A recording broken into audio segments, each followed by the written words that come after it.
Ponerse de pie. En nombre de Dios y la patria damos inicio a la Comisión de Educación. Señor secretario, la cuenta, por favor. Presidente, senadores, en materia de cuenta solamente tenemos dos temas. Uno, se recibió de parte del secretario general el oficio en el cual el presidente del Senado, senador Osandón, da respuesta a otro oficio que fue enviado por esta comisión respecto del trámite para dar cuenta del estado de avance de la implementación de la Ley 21.545 a las comisiones técnicas de la Cámara de Diputados y del Senado en sesión conjunta, que eso es en el contexto de la ley que regula el espectro autista, la ley TEA, trastorno del espectro autista, que nosotros habíamos pedido que nos informara sobre esa materia. Acá está. ¿Qué dice el informe? El resumen. El resumen es bastante extenso, pero en el fondo lo que dice de que se solicitará a la señora presidenta de la Comisión de Adulto Mayor y Discapacidad del Senado, la senadora Fabiola Campillay, que cita la instancia bicameral. Porque nosotros lo que decíamos era cuál era la comisión bicameral, porque como fueron tres las comisiones que en el Senado tramitaron el proyecto, Educación, Mujer y Salud, preguntamos cuál era de las comisiones que iba a, podríamos decir, dar curso a la necesidad de la formación de la comisión bicameral. Y ahí la respuesta que nos da es que la que va a hacer esto va a ser la comisión de de adulto mayor y discapacidad, de la señora Fabiola Campillay. Pero por discapacidad. Sí. Sí. Otra comisión. Perdón. Claro, de educación, yo me confundí. Educación, salud y mujer y equidad de género. Sí, correcto. Y ella es comisión de adulto mayor y discapacidad. Sí, lo que pasa es que hay un error ahí, entonces voy nosotros solicitamos, perdón, presidente, el oficio que sí. nosotros enviamos fue el siguiente. En sesión se verá el día de hoy, el día 14 de mayo, y de acuerdo al artículo 22 de la ley de TEA, en el mes de marzo de cada año se dará cuenta del estado de avance de la implementación de la presente ley a las comisiones técnicas de la Cámara de Diputados y del Senado en sesión conjunta. Y nosotros dijimos que, sobre el particular, cabe hacer presente que los artículos 18 y 21 desarrollan las obligaciones del Estado y del Ministerio de Educación en el ámbito educacional. Nosotros, como Comisión de Educación, decíamos en aquellos aspectos de educación del proyecto de ley. Y sobre el particular, la unidad de los integrantes presentes acordó dirigir oficio al secretario general para que, si es pertinente, la Secretaría de esta comisión proceda a efectuar nosotros la citación a las comisiones que se determine. Y la respuesta que nos dieron es que la citación la va a realizar la Comisión del Adulto Mayor y Discapacidad. Ya, vamos a tener que hablar con el secretario para corregir. Ya. ¿Otro punto? Nada más. Y presidente, se invitó finalmente, en virtud de la petición que había efectuado la senadora Yasna Proboste, de invitar al jefe de educación de UNESCO Santiago, Valtencir Méndez. Él inicialmente había accedido a concurrir, iba a hacerlo por Zoom, pero el día de ayer arrojó problemas de salud y no puede asistir. Lo invitaremos en otra oportunidad. Así es. ¿Han llegado más solicitudes de audiencia? Respecto de usos celulares, no. Bien. No, tenemos solamente el informe de la biblioteca que está convocado para el día de hoy. Sí, y que vamos a dar curso. Fueron las dos que se efectuaron en su momento en la comisión. Bueno, vamos a saludar al senador Castro, al senador Cas y compañía. Y hoy día nos acompaña también el diputado Cristóbal Martínez, que es uno de los promocionantes del proyecto para regular el uso de los dispositivos digitales en establecimientos educacionales. Entonces, hoy día vamos a partir con la exposición de la biblioteca respecto a la legislación comparada a nivel mundial respecto a este tema, así que invitamos a hacerlo pasar.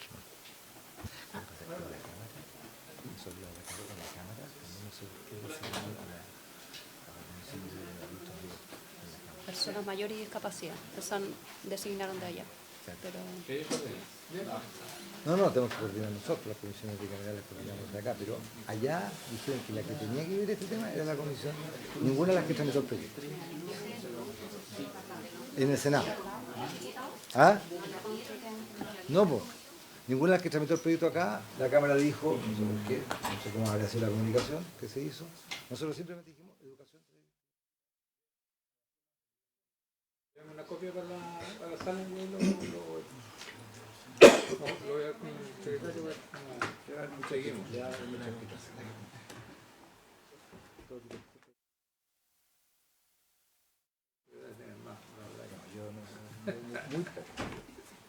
Yo casi no tengo. Y si tengo, es siempre adecuado.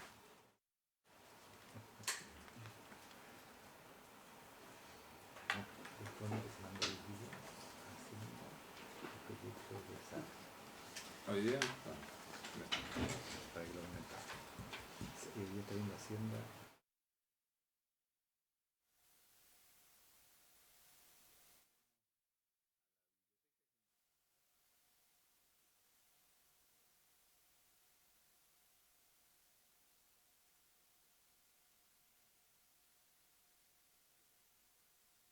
Educacionales, que es un tema que obviamente que genera bastante controversia y es bueno que podamos profundizar para ver cómo avanzamos. Hay una cantidad de iniciativas que venían tanto desde la Cámara de Diputados como también desde el Senado. Finalmente decidimos refundir, están refundidos los proyectos que vienen desde la Cámara, como vienen en el segundo trámite constitucional, preferimos avanzar en esos proyectos para poder legislar de manera rápida, pero a la vez de buena manera.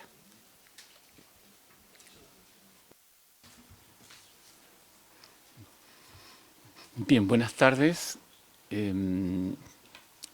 presidentes, senadores.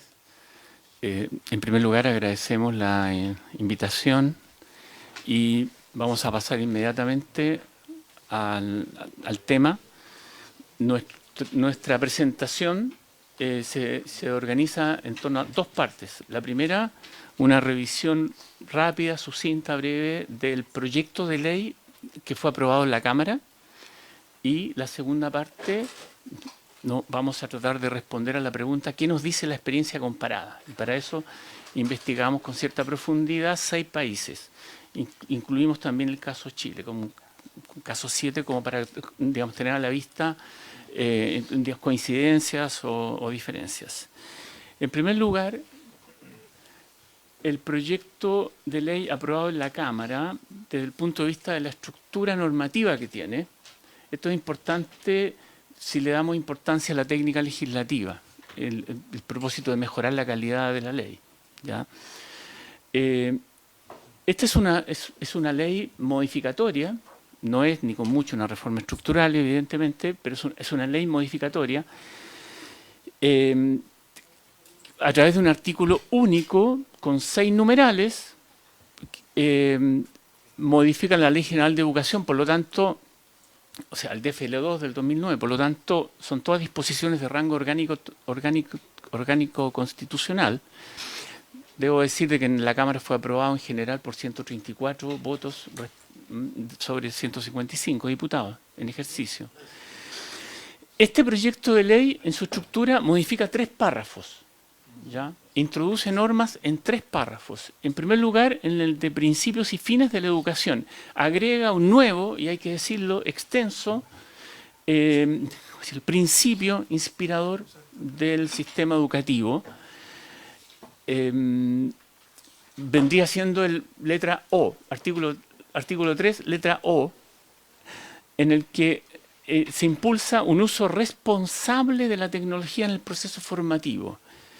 Los establecimientos velarán por abordar los riesgos y perjuicios que supone la integración de la tecnología en el proceso formativo, y pone énfasis también en promover instancias de sociabilización como factor protector de los niños y jóvenes frente al peligro de la adicción a los celulares.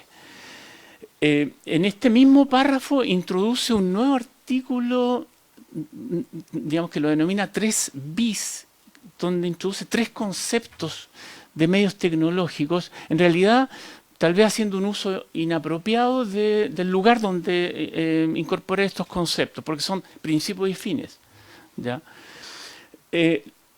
Luego modifica el párrafo de los derechos y deberes, el artículo 10, letra A, que se refiere a los derechos y deberes de los estudiantes, lo hace con el propósito de que de que los estudiantes tienen derecho a disponer de actividades recreativas, de interacción social, juegos, deporte, en los recreos, de manera de evitar el uso de los celulares. Esto de alguna manera nos dice que la Cámara estaba pensando en restringir el uso del celular en la sala de clases, no necesariamente en los recreos, pero a cambio de eso dice tenemos que fomentar actividades lúdicas, recreativas, de manera que los estudiantes ocupen bien su tiempo libre.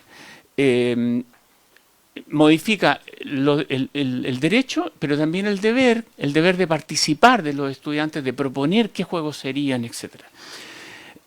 Y finalmente, este proyecto aprobado en la Cámara modifica el párrafo de los requisitos mínimos de la educación parvularia básica y media, específicamente los artículos 28, 29, 30, que se refieren a los objetivos generales. La Cámara estaba pensando en este punto que para cumplir eficazmente con las clases, las actividades curriculares que permiten alcanzar los objetivos generales de la educación parvularia básica y media, se necesita un clima de orden y de respeto a la autoridad docente, y por lo tanto hay que ayudar a los profesores prohibiendo el uso de los celulares de los estudiantes, y de esta manera garantizar un buen clima de aula. En este sentido, pasamos al punto 2 rápidamente. Si nosotros buscamos obtener cuál es la estructura del proyecto de ley, nos encontramos con que hay 3 criterios de análisis. Uno, los niveles educativos, excepciones a las restricciones de regulación, y el otro que tiene que ver con el rol que van a jugar aquí los reglamentos educativos. En cuanto a los niveles educativos, el proyecto de ley prohíbe el uso de los celulares en educación parvularia y en educación básica. Dice ahí, artículo 25, artículo 25, Ley General de Educación, se refiere a la nueva estructura curricular que comenzaría a regir el próximo año, marzo de 2026, donde educación básica va a ser de primero a sexto, ¿ya? ¿Qué hacen en educación media, considerándola ya desde séptimo, octavo? Dicen que no prohíbe explícitamente, no es tajante, no es contundente en la prohibición. Lo que dice es los reglamentos internos son los encargados de disponer de normas para definir en qué medidas se prohíben, en qué medidas se restringe su uso. Las excepciones son clásicas, ustedes las van a ver también en la experiencia comparada, son todas comunes. Esto en ningún caso significa atentar contra la educación digital, significa que pone en manos de los docentes el uso, el permiso para usar los aparatos, los dispositivos móviles. Se permite para los estudiantes con necesidades educativas especiales, que ayude, en la medida que los ayuden al aprendizaje. Obviamente, esta parece una obviedad, que se permiten situaciones límites como catástrofes, emergencias, y por último, cuando la salud del estudiante así lo requiera, porque está conectado a un aparato móvil, y finalmente el legislador de la Cámara de Diputados lo que hace es facultar o disponer que sean los establecimientos educacionales los que a través de sus reglamentos internos dispongan las medidas específicas y a su vez las sanciones ante el incumplimiento. Adelante. Presidente, por su intermedio, ¿podemos? Sí. Hemos seleccionado 7 casos y quisimos incluir a Chile también para perfilarlo en el contexto internacional. La situación actual, no la del proyecto de ley. Como ustedes pueden ver, los casos son bastante diversos, y nuestra hipótesis es que si seleccionamos casos bastante diversos vamos a encontrar una variedad de posibilidades de regulación del uso de celulares en espacios escolares. Y bueno, y como ustedes pueden ver, los casos están ubicados ahí en la tabla que se está proyectando. Es un caso subnacional como el estado de Baviera en Alemania, ¿ya? Ahí está Chile, China, Francia, Inglaterra, Italia y Países Bajos. En la fila están digámoslo así, los parámetros de comparación que ocupamos, y el primero tenía que ver con el soporte normativo. Y bueno, encontramos una variedad de soportes normativos, desde legislación en el caso de Francia, también hay una legislación, bueno, de nivel subnacional en el caso de Baviera. Está también la forma de circulares, ¿ya? que implementa, que mandata la autoridad educativa, eso ocurre en China y en Italia. Están también este modelo de orientaciones o recomendaciones que encontramos en el caso de Inglaterra, por ejemplo. Y bueno, Chile clasificaría ahí con el documento que de hecho está en el informe que nosotros le hicimos llegar a la comisión, que se llama Orientaciones para la regulación del uso de dispositivos electrónicos en establecimientos educacionales. ¿Ya? Y bueno, esa es la modalidad que también toma Chile actualmente. Y está también otra modalidad, una especie de acuerdo que se da entre la Autoridad Nacional y los establecimientos educacionales, que son los que finalmente implementan lo que de ese acuerdo surge. Esas son básicamente la variedad de posibilidades normativas o de soportes normativos que encontramos. Ahora, el aspecto quizás ya yendo al contenido algo más relevante era también el alcance de estas regulaciones.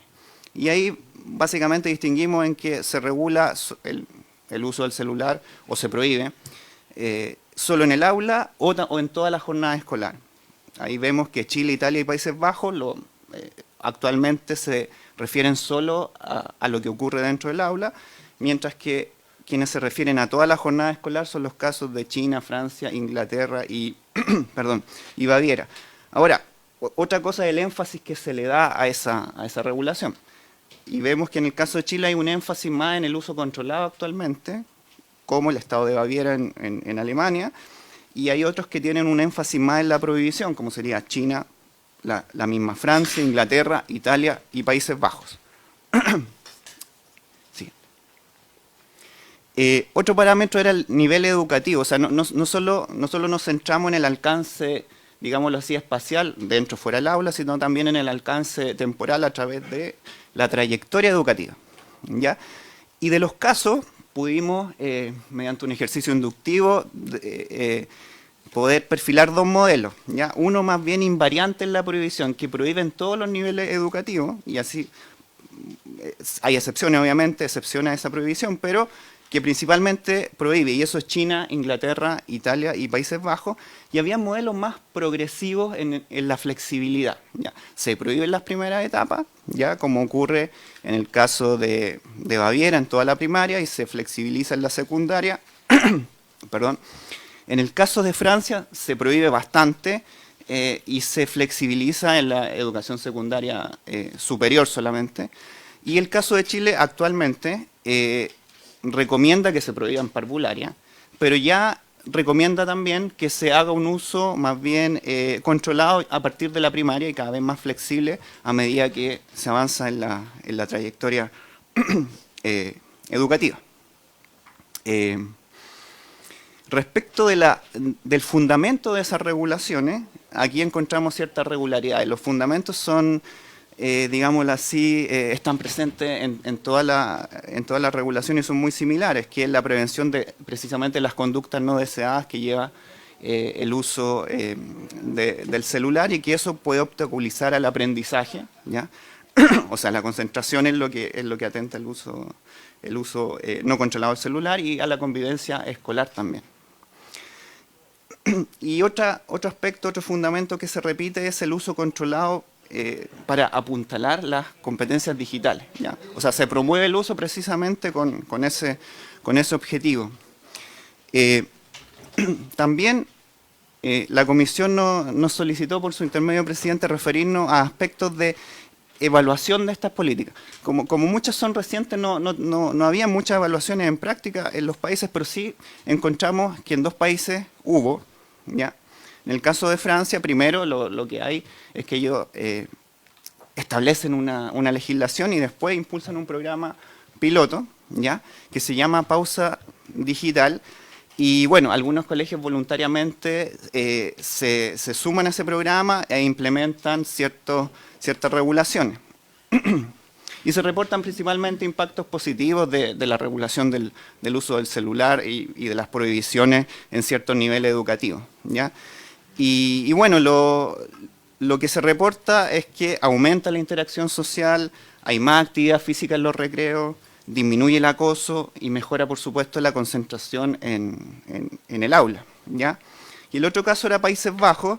Ellos, antes de definir una legislación, implementan estas especies de acuerdos, ¿ya? Autoridad educativa, comunidad educativa, implementan medidas y se las evalúa, ¿ya? Y bueno, los resultados son muy similares a los de Francia. Y después de esa evaluación, ellos, lo que plantea el caso es que después de la evaluación viene la decisión por la legislación. O sea, cómo legislamos en función a los resultados que se obtuvieron. Bueno, estos son los dos últimos parámetros.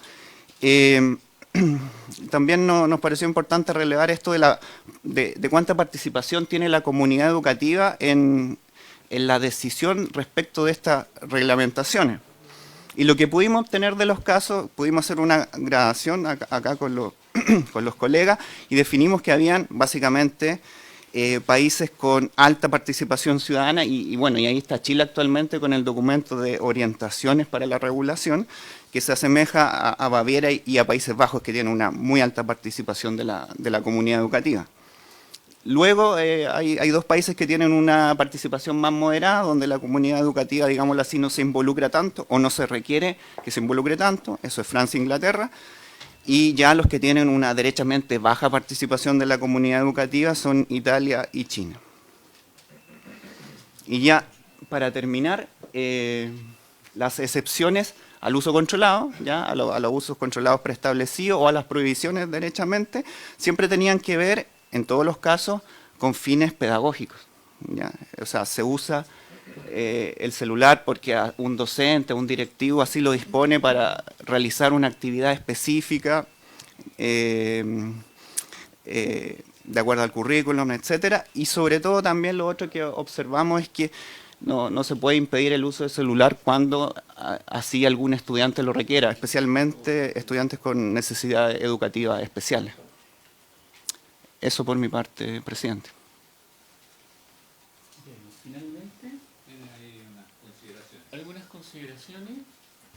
Finalmente, algunas consideraciones que pueden ser varias, pero en lo principal, nosotros señalamos que en la experiencia comparada hay un alcance claro y explícito de la prohibición y de la restricción. No tanto, esto no se advierte tanto en el proyecto de ley aprobado en la Cámara, donde se distingue entre niveles educativos, pero no se distingue claramente entre sala de clases y jornada escolar. Jornada escolar incluye también el espacio, los recreos, los distintos lugares del establecimiento educacional. Esto es importante porque, con lo que viene otra consideración es que si tomamos en cuenta, ya lo señalaba Mario Poblete, respecto al seguimiento y evaluación del impacto normativo, el caso de Francia puede ser especialmente representativo, porque de alguna manera en el proyecto de la Cámara se sigue inicialmente la norma que se impulsó en Francia cuando se prohibió el uso de los celulares en las salas de clase hasta la educación secundaria inferior, que vendría siendo hasta primero medio, y desde segundo medio o de educación secundaria superior en Francia se dijo no, esto que lo resuelvan cada establecimiento, que lo regulen. Entonces algunos lo hicieron de manera restrictiva, otros de manera laxa, pero el efecto ¿cuál fue? Que hubo permisividad, siguieron usando, el celular seguía encendido en la mochila o en el saco, y continuaron las interrupciones. Los estudiantes de educación secundaria superior siguieron usando los celulares en los recreos, en los baños, en espacios de toda índole, y por lo tanto no solo siguió la distracción, sino que también siguieron el bullying, el acoso, etcétera. Entonces, ¿qué pasó? Es importante destacar que en Francia, por una parte, hubo una comisión de expertos que dijo vamos a estudiar digamos, qué está pasando, en qué consiste el problema, y la conclusión a la que llegaron es que tenían que asegurar la desconexión total y absoluta, ¿ya? Sin perjuicio de que se siguiera usando de forma controlada, supervisada por los docentes en las aulas. La supervisión, la desconexión total y absoluta se hizo a través de una experiencia, la pausa digital, en la que participaron alrededor de forma voluntaria 90 establecimientos. ¿Qué resultados tuvieron? La pausa digital significa que cero uso, cero restricción, no, lo pueden llevar, pero lo tienen que dejar en algún casillero. Y entonces, ¿qué pasó? Que mejoró la concentración en clase, mejoró el rendimiento escolar, mejoró también la interacción social. Por lo tanto, se dispuso ahora, mediante una circular ministerial, de que a contar de septiembre de 2025, en 2 meses más, esta va a ser una norma general para todos los establecimientos educacionales, en que se va a prohibir absolutamente el uso de los celulares en los establecimientos educacionales, salas, recreos, en toda la jornada escolar. Sí. Esto supone... Hasta cuarto medio, efectivamente. Esto supone tener en cuenta aspectos logísticos. O sea, los casilleros a la entrada, en China, como veíamos, en China tienen un custodio. Ingresan los estudiantes y tienen que dejar su celular en un casillero, un custodio que obviamente representa, o sea, costos, recursos. Porque hay que pagarlo, a menos que haya una redistribución de funciones y tareas dentro de la institución escolar. Una consulta respecto a al resto de los funcionarios, para los funcionarios del establecimiento. Porque una de las cosas que me ha planteado a mí es que es la restricción a los estudiantes, y la otra es también a los docentes y a los asistentes de la educación dentro de las áreas, de ciertas áreas del establecimiento. En los otros países hay alguna mención respecto al tema. Sí. Senador Kass. Muchas gracias, presidente. Saludar al ministro, a los colegas, también a los miembros de la biblioteca. Muy interesante la presentación. Yo decía 2 preguntas. Una es, pareciera, por lo que usted nos cuenta, que hay pocos casos en el mundo donde se prohíba como lo que quiere hacer Francia.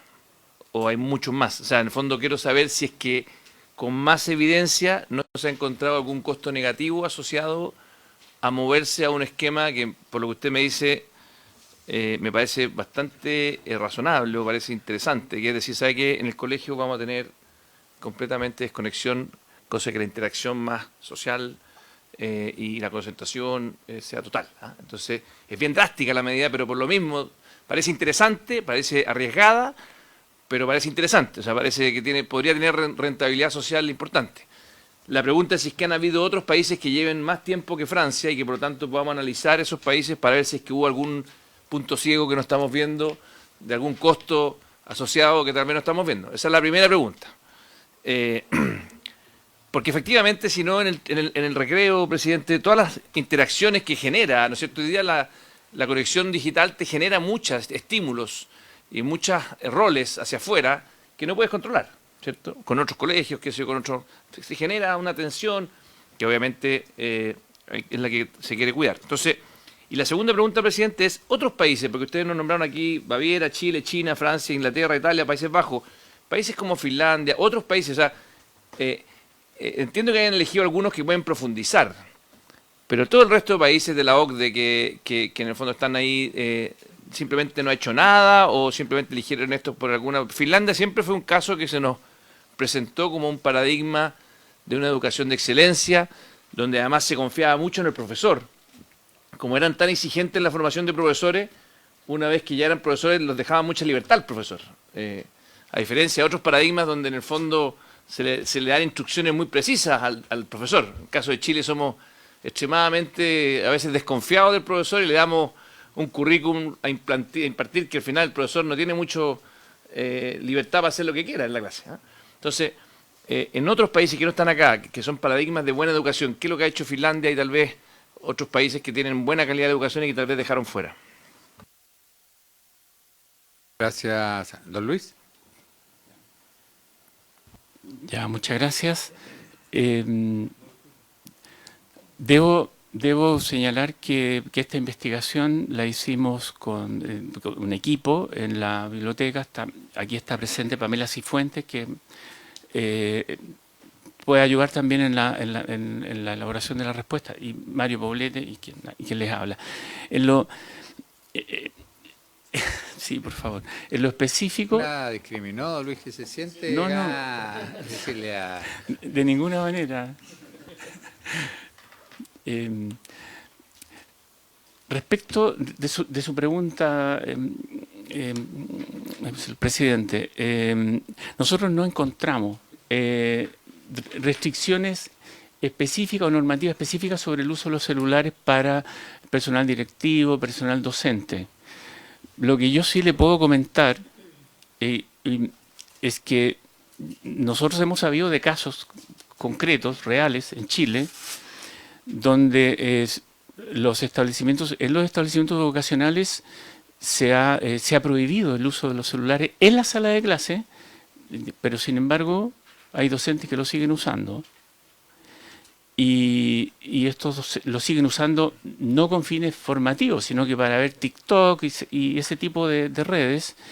Y esto ha sido denunciado, lo estoy hablando de casuística pura. Esto ha sido denunciado ante las autoridades del establecimiento y han tenido que tomar medidas. Es decir, esta es una adicción que no solamente afecta a los niños y adolescentes, sino que también a los adultos. Y entre los adultos están los profesores, y podemos estar nosotros también. Pero son casos, pero no encontramos normativa respecto de restricciones específicas para los profesores. Se asume que si, hay un tema digamos, de coherencia. Si yo exijo que no se use, no lo puedo usar delante de los estudiantes. Ahora, respecto a su pregunta, senador Kass, la verdad es que nosotros no hicimos un relevamiento exhaustivo de todos los países de OCDE, pero sin embargo tenemos casos, el caso de Finlandia y Perú, también lo agregamos las últimas semanas, pero no hemos hecho llegar todavía el informe acá. Pero le podemos señalar dos cosas. Una, de que hay países que están endureciendo las normas, como el caso de Francia, pero hay países que están flexibilizando también las normas, como el caso de Alemania, el estado de Baviera. Entonces ellos partieron con una restricción total y ahora están flexibilizándola en educación secundaria superior. Sí, ellos lo hicieron al revés, Baviera. O sea, por su Sí, intermedio. perdón, por su intermedio, presidente. Lo hicieron al revés, efectivamente habían impuesto, Baviera, el caso de Alemania, impuesto normas bien estrictas y luego se dieron cuenta que con el tema del currículo de educación digital flexibilizaron en secundaria. Contestando a lo que usted dice, si vimos más países, lo que pasa es que la lógica fue ver qué países tenían, porque cuando uno ve prensa muestran muchos países que están legislando, pero nos encontramos que no todas eran legislaciones. Entonces había muchos países, como el caso de Italia, que eran circulares, venían desde el ministerio las propuestas de normar en la materia, de ordenar el tema. Entonces cuando vimos estos países nos dimos cuenta y ahí por eso sacamos estos 7 países porque eran los países, primero Francia es el más antiguo y es el que ha hecho cambios, o sea, efectivamente este año 2024, pero también a través de, en este caso una política, no modificó la ley, empieza en el fondo a poner más rígida la aplicación de la norma. Pero eso es un poco la lógica, ver si eran leyes o eran circulares o eran recomendaciones. Esa fue la lógica. Y Finlandia, lo tengo escrito, la minuta se la voy a hacer llegar hoy día. Claro, es ahora, recientemente, y ellos flexibilizaron, prohibieron respecto de primaria y secundaria, pero solo en el aula. Y dejaron a las escuelas ver si respecto a los demás lugares del establecimiento, los demás espacios, lo hacían ellos en forma viendo su realidad. Eso fue la decisión de Finlandia. Y Perú también tiene una legislación ahora hace poco. Así que eso no lo manejo mucho, pero se lo hago llegar, perdón. Pamela, usted lo sabe. sería bueno que nos hicieras llegar los anexos a la presentación, don Luis, para los que queramos profundizar podamos hacerlo. Senador Espinosa y después el ministro. Sí, no, solamente respecto a este tema del proyecto. Yo creo que creer que limitar el uso del celular va a solucionar los problemas de la educación chilena, yo creo que es una simplificación muy excesiva. O sea, yo creo que vamos por un camino contrario a lo que están haciendo otros países. Tuve el honor de hacer hace poco un magíster en la Universidad de Barcelona, en planificación territorial y gestión medioambiental, y cuando nos llevaban a los establecimientos educacionales era todo lo contrario, utilizar los celulares en la labor pedagógica, para bien. Yo le he planteado al ministro Cataldo que con admiración he visto cómo en esos países, en España, fomentan su identidad territorial, y todas las regiones tienen su historia local, su historia regional. En nuestro país lo invitaría a que vayamos a conversar con alumnos de nuestros colegios y no saben ni siquiera cuáles son las comunas de su provincia. A ese nivel estamos de mal. Y lo digo siendo profesor universitario y haciendo clases hace poquito en una universidad cuando conversamos estos temas. Entonces yo, la verdad, ¿no es cierto?, que creo que si bien hay que abordar el tema del uso de los celulares y todo lo demás, no es la solución de fondo. Yo creo que debemos estar abocados a que los temas centrales, o sea, puede ser una medida puntual, puede ser una medida útil en ciertos contextos, pero absolutamente insuficiente si no se acompaña esto de reformas estructurales. O sea, mi región ahora, el censo del 2024, ¿qué dice? Que la región que yo represento, junto con la Araucanía, quedaron por debajo del promedio nacional del año de escolaridad. Eso nos tiene que preocupar, eso es grave, gravísimo. Y fíjese, ministro, como se lo planteo muchas veces en esta sala, por eso estoy molesto. Las comunas rurales, donde está el SLEP, el único SLEP que tenemos en la región, los peores resultados, peor que en el sistema municipal. O sea, al revés. O sea, ha sido un fracaso en mi región este tema. Entonces, cuando nos abocamos a preocuparnos de que no, que usen, si los celulares, yo creo que esto parte en la familia. O sea, si yo el otro día estaba en el Parlamento Andino y me tocó ir a hacer una charla con estudiantes de tercer y cuarto medio, 2 horas de charla, ni un alumno usando el celular, teniéndolo todo en sus manos. Y eso tiene que ver con educación, preparación, y cómo también los profesores, ¿no es cierto?, se ponen en la línea de ciertas exigencias que hagan, ¿no es cierto?, que si vamos a tener una utilización del celular en la sala, sea para una utilización pedagógica, porque el prohibir por prohibir no nos va a solucionar los problemas graves que tenemos, en donde las desigualdades territoriales hacen que tengamos estos resultados que deben llamarnos a la preocupación. O sea, si tenemos regiones que están bajo los niveles de escolaridad que se requieren, porque los chicos se están yendo a trabajar antes y dejan la educación, desertan antes porque ven que hay un salario ahí, porque hay una pesquera, porque hay una salmonera, y dejan de estudiar, es porque tenemos un problema estructural que no tiene que ver con el celular, tiene que ver con razones mucho más de fondo. Tenemos que modernizar nuestra infraestructura y acceso digital, tenemos que mejorar la formación docente también. Yo creo que en eso se ha avanzado, que los profesores ya tienen mayor dignidad que hace 10, 15 años atrás, nadie lo puede negar. Pero hay un tema grave que nos está pasando post pandemia, al cual todavía parece que no le hacemos frente. Hoy día vamos a tener una reunión en la bancada con el jefe del SLEP, no sé qué va a ir a decir, si estoy cada vez más desolucionado del nuevo sistema de educación pública. Eso, presidente. Gracias. Gracias, senador Espinosa. Ministro. Sí, bueno. Diputado Martínez. A ver, yo creo que esta es una norma que hay que entenderla en sí misma, ¿no? Yo sé que en general todas las cosas se conectan, pero creo que pensar que el regular el uso de celulares va a resolver los problemas de la educación no sería correcto.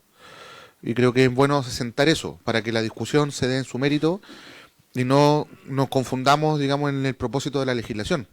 Por ejemplo, el día de ayer se rechazó en general, la idea de legislar en la Cámara del proyecto de ley para regular la admisión en las pedagogías. Claro, o sea, evidentemente los problemas de la pedagogía no sé, son los problemas salariales, problemas de condiciones, la violencia en la escuela, pero ese proyecto de ley no tenía ninguna forma de hacerse cargo de todos esos otros temas. Cada uno de esos asuntos están ubicados en otras discusiones, en otras legislaciones, y podemos estar de acuerdo en que esos son problemas que hay que abordar, y para eso tienen su propio camino, que incluso en muchos de esos casos son legislativos. Y sin embargo, aduciendo a que efectivamente ese proyecto de ley no se hacía cargo de esos otros temas, se rechazó la idea de legislar y perdimos la oportunidad de contar con una herramienta para poder planificar la dotación docente y la matrícula en la educación superior. Bueno, son decisiones del legislador, pero yo lo pongo como ejemplo para no equivocarnos, porque yo comparto todo lo que dice el senador Espinosa. Y para eso nosotros en esta misma comisión legislamos modificaciones a la ley 21.040, despachamos ese proyecto de ley en enero, y recién el día de hoy retomamos esa discusión en la Comisión de Hacienda. Recién hoy. Entonces, yo lo quiero hacer es ver, porque efectivamente no nos equivoquemos, porque efectivamente, valga la redundancia, tenemos un problema en el uso de celulares, y el uso de celulares provoca efectos en los niños y niñas que es innegable. Es adictivo, a niveles incluso superiores al de drogas o alcohol. Es adictivo no solamente en los niños y niñas, también en los adultos. Creo que en nuestra cotidianidad lo vemos. La hiperconexión genera dificultades, altera el pensamiento profundo, o más bien disminuye la posibilidad de desarrollar pensamiento profundo, genera dificultades para las conexiones neuronales, sin contar además las distracciones. Hay estudios que señalan que el uso de celulares ha provocado probablemente falsos positivos, todavía está en estudio, pero falsos positivos de enfermedades o neurodivergencia, sino que se da la impresión de que el niño tiene alguna neurodivergencia que en realidad no la tiene, solo es que el niño es adicto al celular y tiene conductas que parecieran ser propias de neurodivergencia en circunstancias que no necesariamente lo es. Y podríamos estar un montón de rato enumerando los efectos negativos y nocivos que esto tiene. Yo soy apoderado también. En la última reunión de apoderado, yo soy apoderado de mi hijo, en la última reunión de apoderado, la discusión central fue el uso de celulares. Y cómo eso distorsiona la dinámica del grupo curso, las clases, la posibilidad de que los chicos aprendan, le pongan atención, sin entrar en otras discusiones que lo mencionaba recién, no me acuerdo quién lo dijo, pero está también señalado como por ejemplo el bullying, el ciberbullying y otras cosas que ocurren también durante la jornada. Entonces creo que tiene un valor discutir este proyecto. Nosotros tenemos la disposición a discutir y creo que es la clásica norma, que en realidad no es tan clásica porque son más bien escasas, en la que podemos ponernos muy de acuerdo rápidamente en algo que salga rápido, ¿no? Pero creo que es importante también dar cuenta de algunos elementos que no son propios del uso de celular, pero que conectan directamente con el efecto práctico del uso de celulares en el caso chileno, que no es el ejemplo de otros países. Por ejemplo, las altas tasas de conectividad que tenemos en nuestro país. Una cosa es tener el celular, otra cosa es que el celular tenga conexión a internet y que puedan hacer uso de redes sociales, etcétera, etcétera. Chile es de los países que tienen la mayor cobertura de internet y de datos móviles a nivel mundial, no solamente en Latinoamérica. Por eso que ya las comparaciones internacionales tienen que estar controladas también por efectos de esos tipos de información. Puede ser que en Perú haya mucho caso, mucho estudio, pero tengo la certeza de que no tienen el nivel de conectividad que tenemos en Chile. O sea, los niños que tienen celular, por regla general, tienen datos y tienen acceso a internet. Y están con un nivel de conexión diferente al que tienen niños en otros lugares, ¿no? Por otro lado está la masividad de la herramienta del celular. En el caso chileno, yo no sé cuál es la tasa actual. En algún minuto, cuando tuve la aproximación al dato, estábamos hablando de más de 2 celulares por habitante en Chile. No sé en cuánto estará hoy día, quizás es mayor, ¿no? Y eso también es un dato que se aleja por mucho respecto a la realidad de otros países, incluso de países de la OCDE.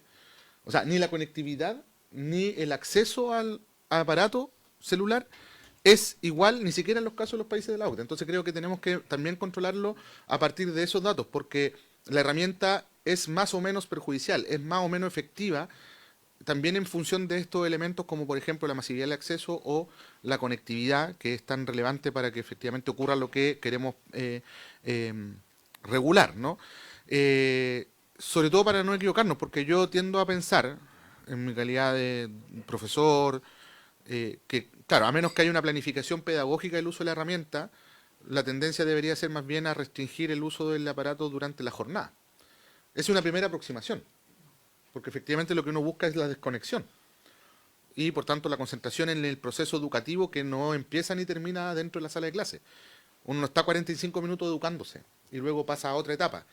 El proceso educativo también es el que ocurre en la sala, en el patio, en el recreo, el que ocurre en todo el espacio. O sea, hemos dicho muchas veces, los problemas de violencia tienen que ver con que no estamos aprendiendo a convivir bien. La convivencia es un aprendizaje. Si a convivir se aprende, entonces el tiempo que yo le destino a relaciones de calidad en el patio, en el gimnasio, en otros lugares, es fundamental para que esos aprendizajes ocurran. Y no es aprender a sumar, a restar, a leer, a escribir, es otro tipo de aprendizaje, que es el aprendizaje de la conexión emocional, el aprendizaje del buen vivir, el aprendizaje de resolver pacíficamente nuestras diferencias. Entonces creo que vale la pena mirarlo en ese código. Yo lo digo porque quizás lo que deberíamos hacer, a partir de los datos que se le ha pedido a la biblioteca, es que podamos constituir rápidamente un equipo técnico que nos permita hacer una redacción única y someterla a juicio de la comisión en un plazo determinado que nos permita despachar esto rápidamente y con acuerdo transversal. Eso, presidente. Gracias, ministro. Me había pedido la palabra el diputado Martínez y después el senador Castro, por favor. Gracias, presidente. Agradecerle que hayan puesto el proyecto en discusión. Yo era uno de los autores de uno de los proyectos. Y viendo la presentación, yo creo que a veces no es tan necesario quizás mirar afuera, sino prácticas que se hacen en buenos establecimientos acá en el país. Recién conversaba ahí con un joven de un establecimiento de Santiago y me decía que en octavo básico, tolerancia cero con el celular. Tienen que dejarlo dentro de una caja hasta el final de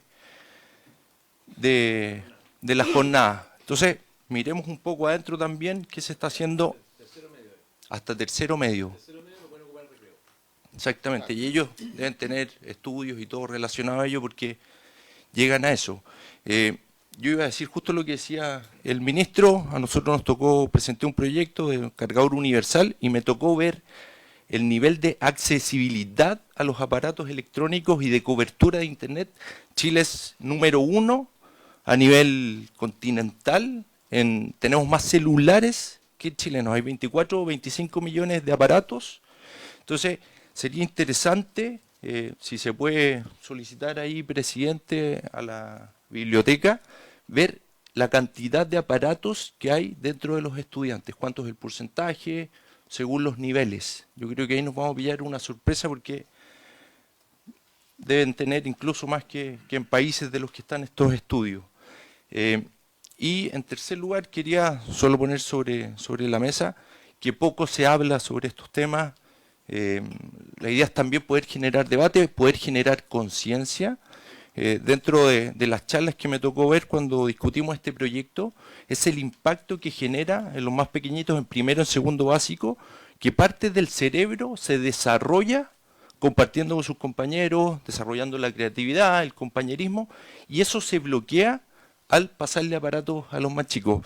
Nosotros a través de una ley quizás podemos controlar esto en los establecimientos educacionales, no podemos llegar a la casa lo que hagan los papás, pero a más de alguno quizás nos ha tocado ver cuando estamos en terreno, cuando vamos a un CEFAM o en alguna actividad pública, ¿qué hace la mamá con el más pequeñito? Le pasa el aparato para que esté tranquilo. Entonces, poco se discute, poco se habla de esto y ya es comprobado la adicción que tiene el celular. Hoy día lo más probable es que si me meto a redes sociales me va a empezar a hablar sobre el uso de los aparatos celulares porque es capaz de detectar lo que a mí me interesa o lo que estoy discutiendo. Entonces es muy adictivo, poco se habla y poca restricción al acceso de los aparatos en los más pequeños y en las compañías telefónicas, que incluso nos toca ver campañas enfocadas en los más chicos. Así que este proyecto, si logramos avanzar por lo menos en el tema educacional, va a dejar un precedente para poder seguir avanzando y poder regular el efecto que está generando dentro de la sociedad. Eso, presidente. Muchas gracias, diputado Martínez. Senador Castro. Sí, presidente, gracias.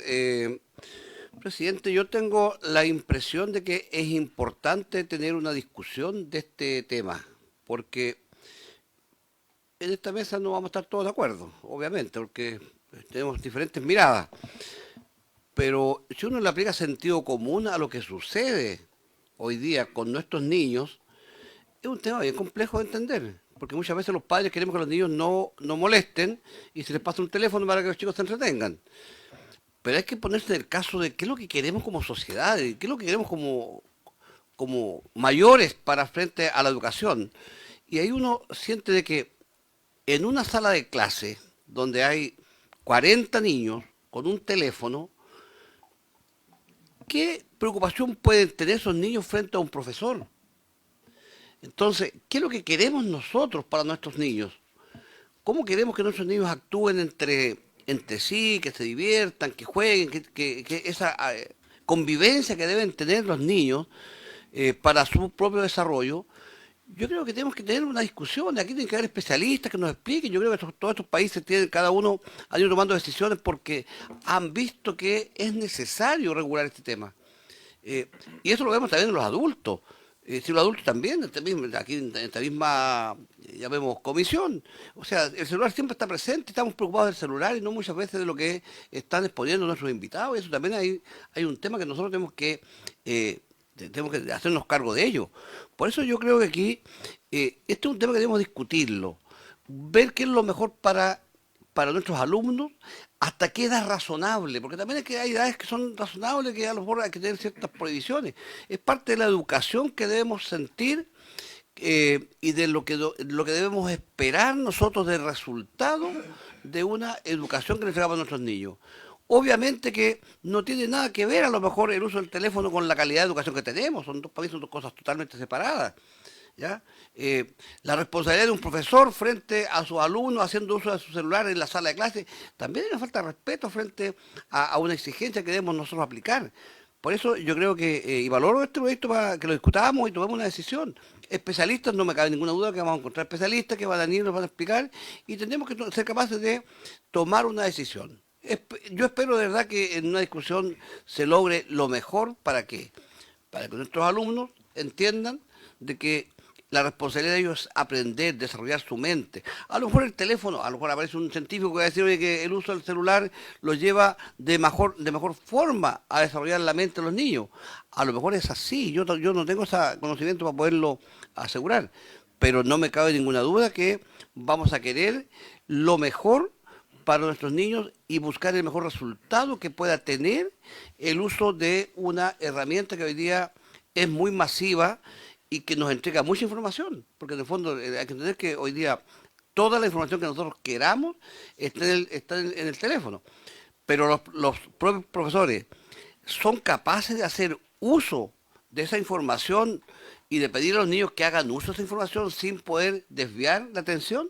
Esos son temas que necesitamos tener nosotros y escuchar a más especialistas para poder tomar una buena decisión para que, como digo, nuestra calidad de la educación en lo posible siempre vaya mejorando. Eso, presidente. Muchas gracias, senador Castro. Senador Kass. Sí, presidente, varios comentarios. Primero, concordar con lo que decía el senador Filipe Espinosa, que esto claramente no va a solucionar los problemas de la educación, pero creo que nadie ha planteado aquello. O sea, yo creo que efectivamente estamos viendo un ángulo, un elemento probablemente marginal, pero no por eso menos relevante. O sea, separar los temas. Nadie ha dicho aquí que con esto vamos a revolucionar ni cambiar la calidad de la educación de un día para otro, que es un tema muy complejo, con muchos elementos. Creo que el tema socioemocional, creo que el tema de los profesores, el respeto, en fin, muchas cosas. Es el primer elemento que creo que hay coincidencia entre todos y que no desmerece la preocupación más profunda que plantea el senador Espinosa. Segundo, también para dejarlo en claro, a la segunda preocupación del senador Espinosa, creo que la ley tiene que dejar en claro que si es que un docente quiere hacer uso de las tecnologías o del mismo celular en el proceso de aprendizaje, bienvenido sea. O sea, aquí nadie tampoco ha dicho que esto va a impedir que un docente quiera ocupar las más altas tecnologías y sofisticaciones para poder hacer uso en materias pedagógicas de los aparatos celulares. O sea, creo que eso sería una aberración y no he visto a nadie que siquiera insinúe aquello. Eso como segundo elemento. Y como tercer elemento, presidente, en virtud de lo que decía también el senador Castro recién, yo concuerdo con él. O sea, ¿cómo va a ser posible que un ambiente escolar, que es de los pocos espacios donde además como sociedad nos hemos atrevido a intervenir en forma bastante radical en la vida de nuestros niños? Porque somos una sociedad que en general dejamos que la familia, y está muy bien, sea la que conduzca la vida de nuestros niños. Nosotros somos una sociedad que no creemos en un control del Estado total en todos los planos, pero hemos decidido democráticamente por mucho tiempo que la escuela, el colegio, es un lugar especial, ¿cierto? Es un lugar de protección, incluso, presidente, para muchos temas de abuso sexual. O sea, yo me he metido mucho en el tema del Senado, me he metido mucho en temas de abuso a lo largo de mi historia legislativa. La gran elemento protector que tienen los colegios para identificar casos de abuso sexual que ocurren en el seno o cercanía a la familia es tremendo. O sea, es un gran elemento protector. Adicionalmente, en Chile tenemos una gran virtud, porque es verdad que la calidad de la educación deja mucho que desear, pero es muy cierto que tenemos muy buena cobertura. Entonces, la cobertura que tenemos en educación, que es un esfuerzo que se hizo ya hace mucho tiempo, varias décadas, está ahí, es una infraestructura social que ya tenemos construida. Entonces yo, y con esto concluyo para no alargarme y no ser repetitivo, pero yo creo que este es un proyecto súper importante. Y yo estoy dispuesto a dar pasos bien arriesgados, si usted quiere, o drásticos en esta materia, porque creo que es una apuesta interesante. Y lo único que yo pondría en la ley, que lo hicimos también en la ley de cumplimiento tributario, cuando estaba presidiendo la Comisión de Hacienda, es que ojalá dejemos por escrito en esta ley la evaluación del impacto que tiene en un plazo de 3 años. Cosa que si vamos a tomar una ruta arriesgada, más radical, que es la que yo tomaría, sinceramente, yo hoy día, porque puede haber diversidad y bienvenida a la democracia, aquí podemos tener distintas opiniones, pero yo hoy día con la información que tengo, yo tomaría un paso más radical, probablemente hasta tercero medio, donde efectivamente en el establecimiento escolar no se permitan los celulares, el uso de los celulares y queden como un espacio protegido de la interacción social de los niños y niñas. Pero en el fondo creo que nos tenemos que autoimponer también, presidente, porque como bien decía el señor Castro, de repente la ciencia nos puede mostrar que tal vez estamos equivocados, que en un plazo de 3 años haya una evaluación de esta ley. Y creo que es una forma responsable de avanzar en políticas públicas, para que no pasen 10 años, dado que hemos tenido que corregir leyes que hicimos hace 10 años que no fueron tan acertadas, y la estamos puliendo hoy día, que en este caso efectivamente también nos pongamos en forma preventiva un plazo de 3 años y que quede en la ley escrita el que esta ley se va a evaluar, porque es una apuesta que yo creo muy positiva, pero tenemos que cerciorarnos como buen evaluadores de políticas públicas que esta política pública va en la dirección correcta. Muchas gracias, senador Kass. ¿Quiere concluir algo, don Luis? Ahí cerramos el tema. Ya, muchas gracias, muy breve. Agregar simplemente que este no es un proyecto anti-educación digital. En Países Bajos adoptaron un principio de prohibición, a menos que sea necesario para la educación digital, a menos que sea necesario, digamos, para atender necesidades específicas a los estudiantes. Es decir, es una política que combina ambos objetivos. Brevemente, en China, que no podemos decir que es un país donde no haya educación digital, en China se prohibió, se estableció la desconexión absoluta porque los niños están quedando miopes. Entonces, están quedando miopes. Sí, nosotros en el informe desarrollamos el caso. Respecto de sí. Ahí te razón. Hay que sumarle ese elemento. Ese elemento. En cuanto a Perú, bueno, Perú pone énfasis en establecer la restricción, la prohibición del celular en la sala de clases. Es muy clara en la ley en cuanto a su finalidad y se va por la dimensión, por la vertiente pedagógico-curricular. ¿Ya? Digamos, pero en relación a lo que usted señalaba, honorable senador, por su intermedio, presidente, la ley también contiene campañas que es necesario sumar, digamos, campañas de carácter social, cultural, digamos, para reforzar que es un problema social, no es un problema institucional, ¿ya? Y finalmente sobre Finlandia, un dato. Es que Finlandia tiene resuelta la institucionalidad pedagógica curricular, tiene muy buenos resultados de aprendizaje, ustedes lo saben, pero ¿qué hace? Modifica la Ley General de Educación en el párrafo de convivencia, porque tiene efectivamente problemas del uso del celular en temas de bullying escolar, de acoso sexual, etcétera, etcétera. Entonces, los casos muy interesantes, nosotros se los vamos a acompañar. También el caso Chile, que lo investigó en profundidad Mario Poblete. Le agradecemos mucho, presidente, la presentación y quedamos a su disposición. Muchas gracias, don Luis, Mario y Pamela, por el trabajo y la profundidad que hicieron, y ojalá no vayan a llegar también los otros antecedentes que no están en la exposición. Sin duda es un tema que tenemos que abordar con la urgencia que se requiere. Yo, a nivel local, en la comuna de Chillán, un establecimiento que es la Escuela España, hicieron un trabajo con la comunidad escolar, porque como establecimiento público tuvieron que hacer todo el trabajo previo para lograr finalmente eliminar los teléfonos en el establecimiento, lo que ha permitido, me dice la directora, es mejoramiento de la convivencia, creatividad, porque en el fondo no es solamente el aula de clases, es también los recreos, que ahí es donde permite que no esté este elemento distractor, que se retomen buenas prácticas. Así que muy agradecido y espero, obviamente, que están a disposición. Ahora invitamos a la directora de JUNAEP. Bueno, el tema del atraso, no el atraso, sino que hay un informe de Contraloría que establece que no se entregaron. Eso es lo más lapidario.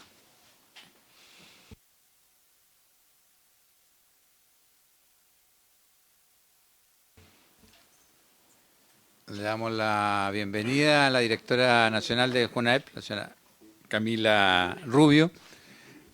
Hay un tema que nos llamó la atención, que tenía que ver con la entrega de los útiles escolares durante el año 2024. Nosotros sabíamos que había un retraso en la entrega, pero de acuerdo a un informe de Contraloría habría una cantidad de útiles importantes que no se entregaron.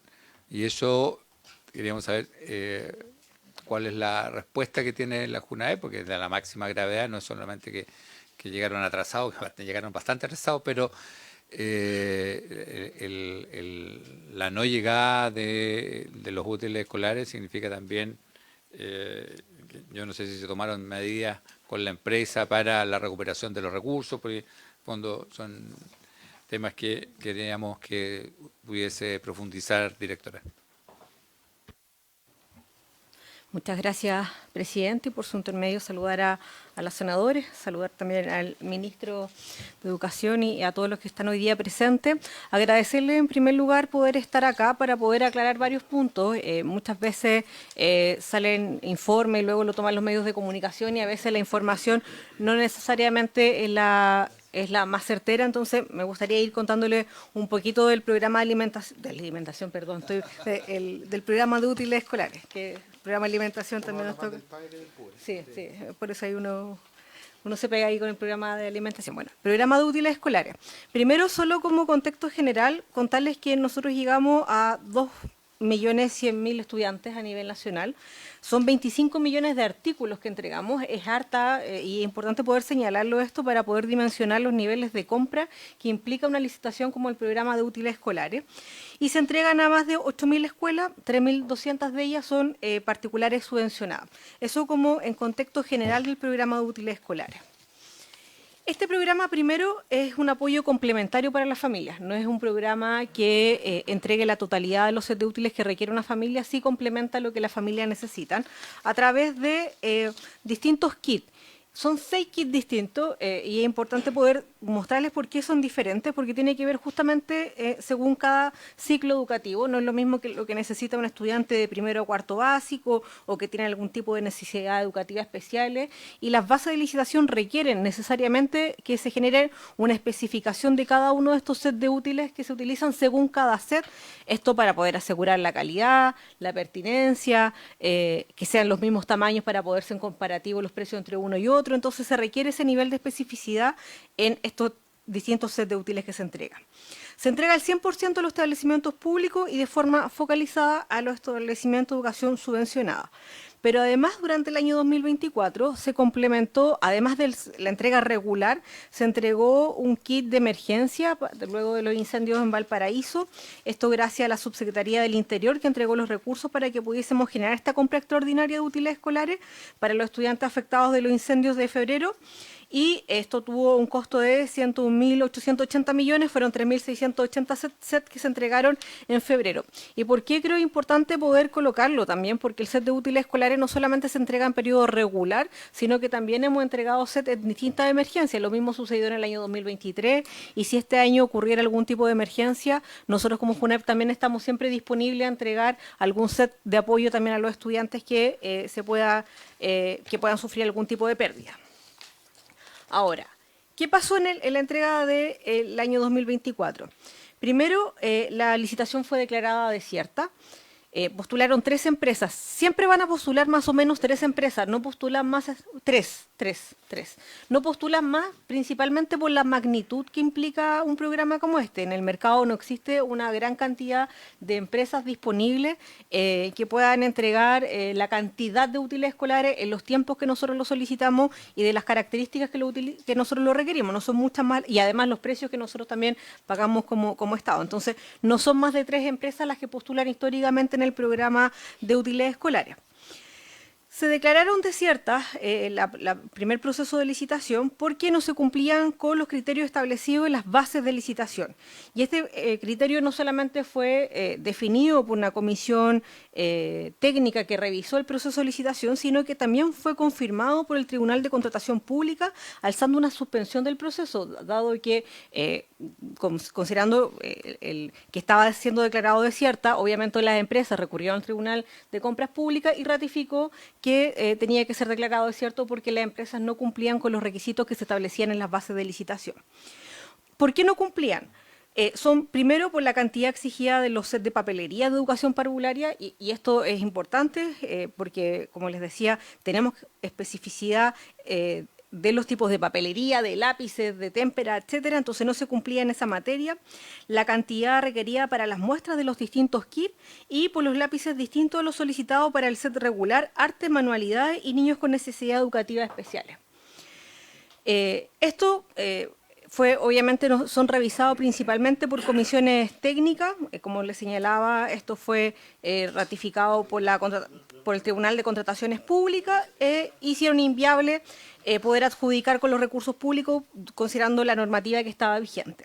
Cuando se declara desierto, al día siguiente, pasó solo un día en que se envió a Contraloría las nuevas bases de licitación para hacer un llamado en este segundo proceso.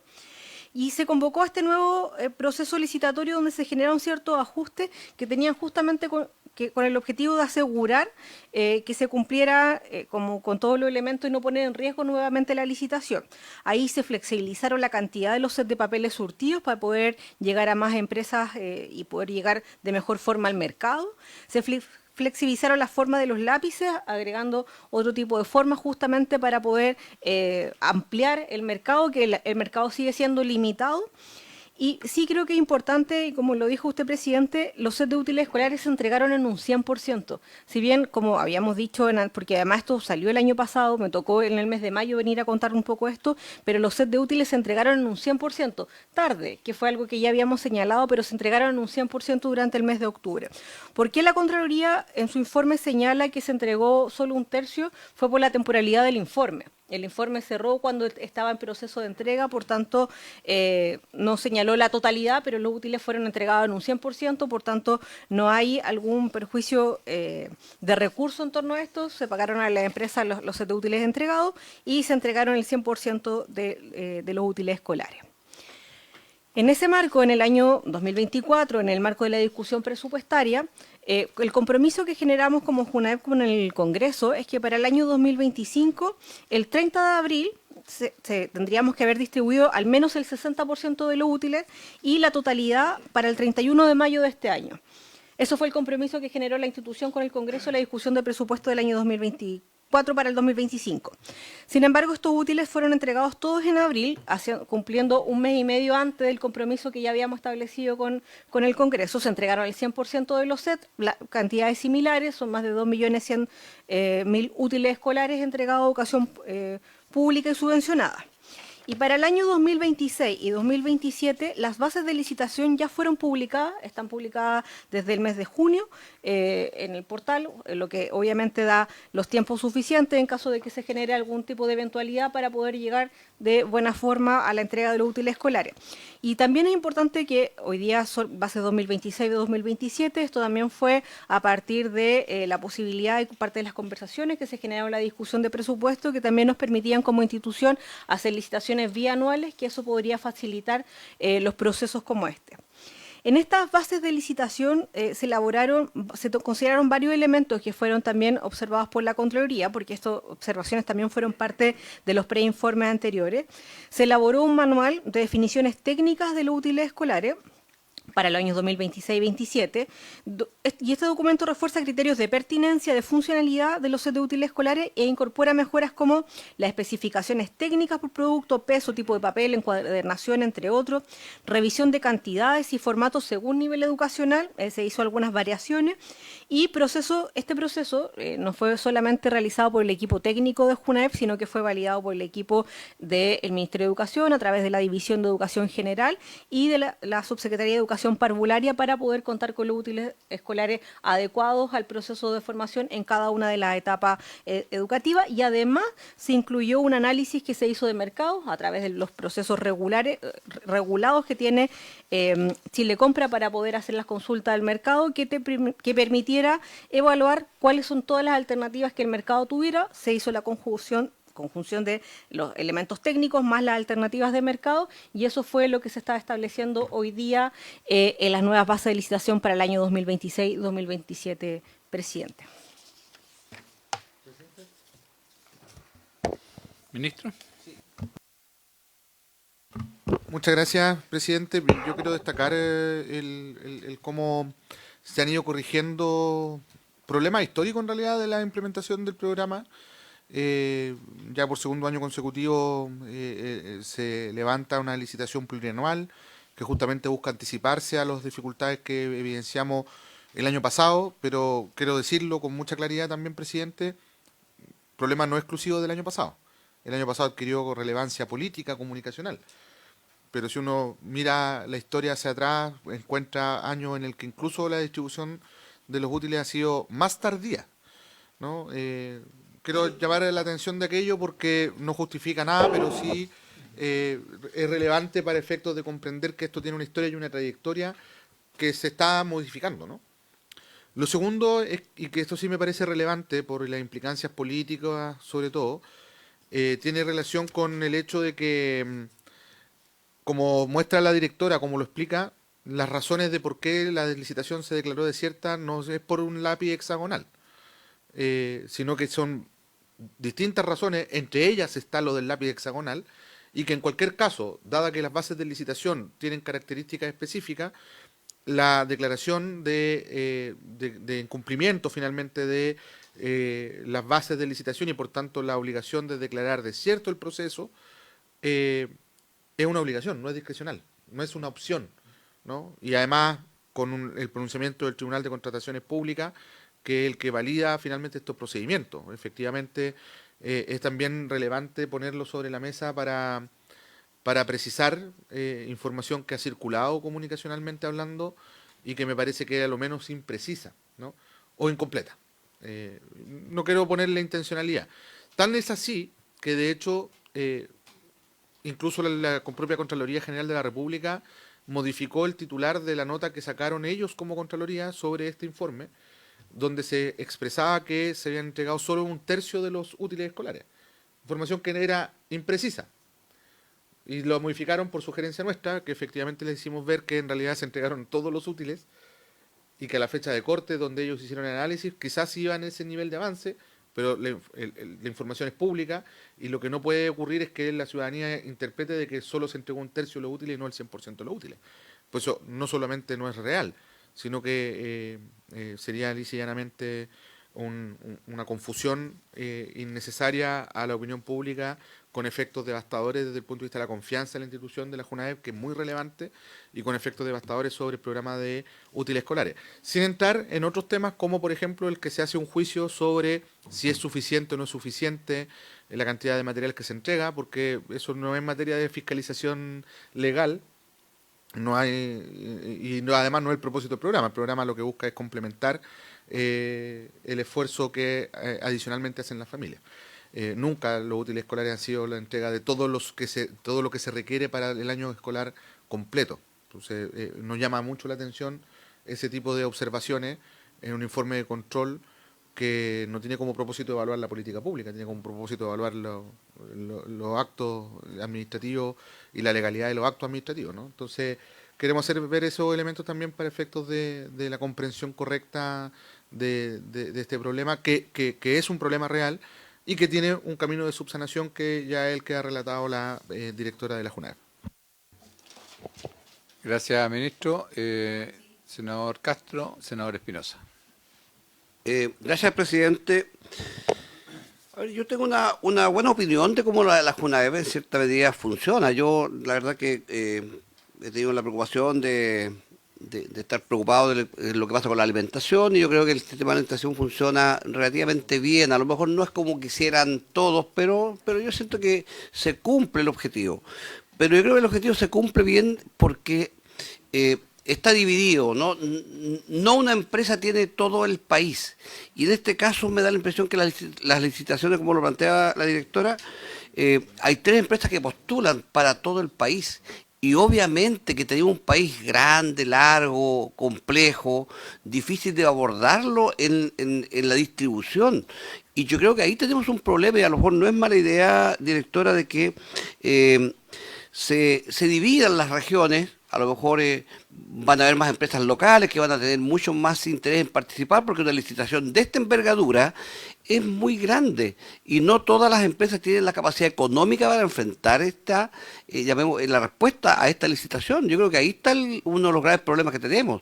Si nosotros fuésemos capaces como país o como servicio de dividir esto, yo le aseguro que el resultado va a ser mejor y vamos a tener más empresas interesadas, y a lo mejor va a haber una competencia mucho más favorable para el gasto público. Y yo sugeriría que en estas licitaciones futuras tuviésemos la posibilidad de dividir, para que muchas más empresas locales tengan la opción de participar, y yo le aseguro que van a tener mejor respuesta y vamos a tener estos útiles escolares a tiempo en los establecimientos. Eso, presidente. Muchas gracias, senador Castro. Senador Espinosa. Presidente, valorar la exposición. Yo creo que ha sido una exposición categórica que demuestra que muchas de las cosas que se dijeron públicamente no eran estrictamente apegadas a la realidad, porque los temas de entrega de útiles escolares ya venían en administraciones anteriores con algunos retrasos importantes. De hecho, el propio exdirector de la JUNAEP del gobierno de la presidenta Bachelet, y que posteriormente se quedó sin ninguna vergüenza en el gobierno del presidente Piñera, el señor Toá, fue quien desde fuera empezó a criticar, ¿no es cierto?, la entrega lenta de útiles escolares que él también había vivido en su proceso. Así que yo lo que quisiera destacar es que me alegra de que por lo menos ya hoy día se esté buscando la solución para que esta problemática no se vuelva a repetir, y que ojalá ya en abril, mayo, porque como lo ha dicho el ministro y la directora, este es un apoyo complementario, ¿no es cierto?, este apoyo de útiles escolares a la familia, que es muy valorado además por la familia. Y es bueno que esté en abril, mayo, ya tengan todos los útiles escolares como es debido, pero muchas veces son imponderables que tienen que ver con los procesos licitatorios. El mercado de compras públicas muchas veces también establece condiciones y elementos a última hora que generan, ¿no es cierto?, reestructuración de base, como está ocurriendo hoy día con varios municipios que están con problemáticas. Ayer estuvimos con el subcontralor viendo ese tema, que han provocado retrasos en licitaciones grandes que venían por años en varios municipios e instituciones públicas. Así que yo quiero valorar en la directora Camila, una gran directora, de verdad, ha sido tremendamente buena directora de la JUNAEP, pero por sobre todas las cosas quiero destacar algo importante. Las problemáticas que se vieron, no solamente en el ámbito de útiles escolares, sino que también de alimentación, han ido de buena manera en progreso, y eso es positivo. Se han ido incorporando y se tienen que seguir incorporando elementos en la alimentación que permitan, ¿no es cierto?, que esta alimentación sea una alimentación que no termine en los tarros de la basura, y eso ha sido una preocupación que la directora ha tenido, que se implemente alianzas con los pescadores artesanales, con los pequeños agricultores, para dietas más sanas, y que, repito, esa comida que con esfuerzo el Estado compra no termine como venía en licitaciones anteriores, muchas veces siendo botada porque a los niños no les gustaba. Hoy día ha sido por ejemplo, yo conversaba mucho cuando estuve en el marco de mi presidencia en la Comisión de Pesca, estuve mucho en la 8ª región, y ellos estaban muy contentos porque obviamente la alianza que se estableció entre la JUNAEP y las industrias ahí para comprar la merluza, la merluza en nugget, todas estas cosas, han sido tremendamente elementos positivos. En los lagos se está comiendo salmón, y eso es muy, muy importante.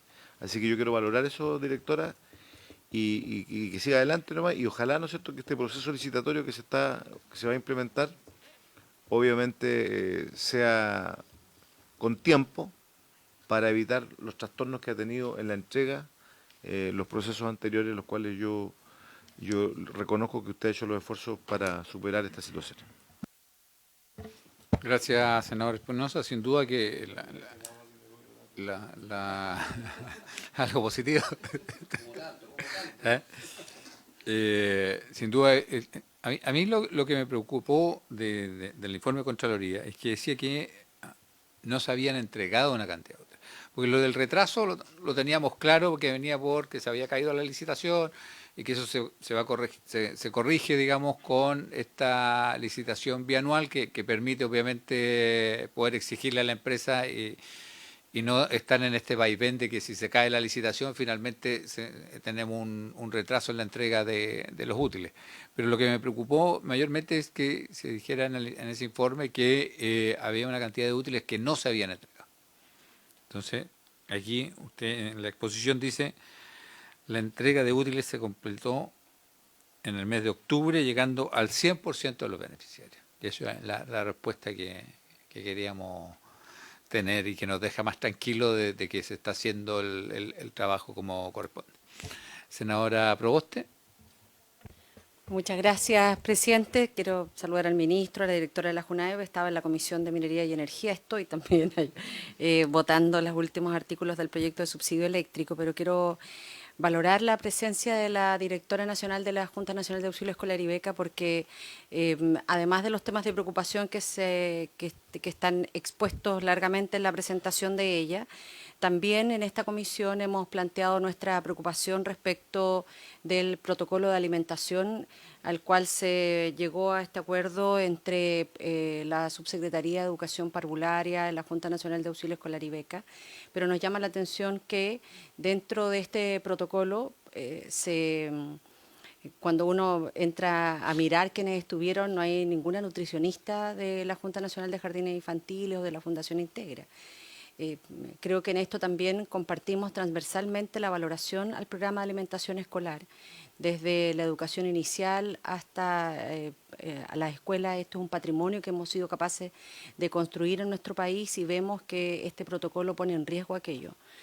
Y lo pone en riesgo porque precisamente también el Parlamento ha contribuido para que existan recursos en las distintas leyes de presupuesto con el propósito de que se incluyan las alergias alimentarias, que se incluyan también, y lo explicaba el ministro en la última sesión acá, a los estudiantes que por cierta condición también requieren una alimentación distinta y por eso que nos llama la atención en que en el día de hoy se está implementando de manera inicial un protocolo que es atentatorio con todo lo que hemos sido capaces de construir.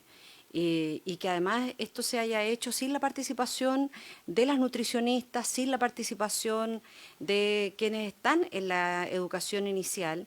Y por eso que para nosotros era muy importante, lo pedimos en la última comisión, en que estuviese aquí la directora nacional de la Junta Nacional de Auxilio Escolar y Beca, pero que también estuviese la JUNJI, también la vicepresidenta de JUNJI, también la directora nacional de Integra, porque creo que esto es un retroceso. Aquí yo no entro en la disputa de las trabajadoras de quién tiene que abrir el termo. Mi preocupación es que va dentro del termo. Entonces, porque si no, el día de mañana perfectamente alguien podría decir, bueno, entonces trasladémosles toda la responsabilidad a las familias y dejemos de hacer el programa de alimentación escolar. Entonces, creo que este patrimonio lo tenemos que cuidar entre todos y yo quisiera también formalmente invitar a la directora de la JUNAEV para que pudiésemos revisar aquello, pudiésemos acotar el problema efectivamente a lo que hoy día son las alergias alimentarias, pero que además uno dice, bueno, si las alergias alimentarias le vamos a trasladar esta responsabilidad a la familia, ¿qué sentido tiene que lo incorporemos en la ley de presupuesto? Entonces, creo que esto aporta de un proceso de discusión, es muy riesgoso y quisiéramos que ojalá se reflexionara respecto de aquello. Eso, presidente. Gracias, senadora Proboste. Ya perdió. Perdió por un voto.